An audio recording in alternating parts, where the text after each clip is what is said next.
In essence, ego is the creation of consciousness. The context of the Genesis story and the serpent, it suggests that the ego isn't just a byproduct of consciousness, but its very mechanism, the spark that ignites self-awareness to end the Eden narrative. Before the serpent's intervention, Adam and Eve exist in a pre-conscious state, naked but unashamed, following God's rules without question, almost like beings on autopilot. The serpent, as the ego, introduces the possibility of reflection. Did God really say? Genesis 3 verse 1. That question alone cracks open the door to doubt, choice, and awareness of self as distinct from the divine order.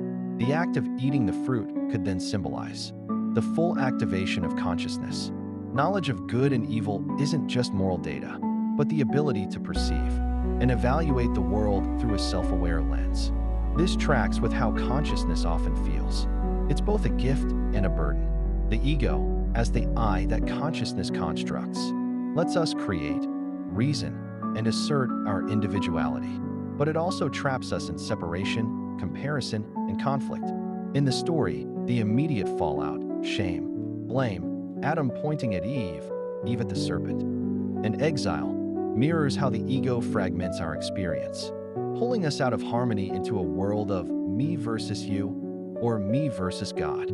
If the ego is the creation of consciousness, it's almost as if the serpent is less a villain and more a catalyst, inevitable.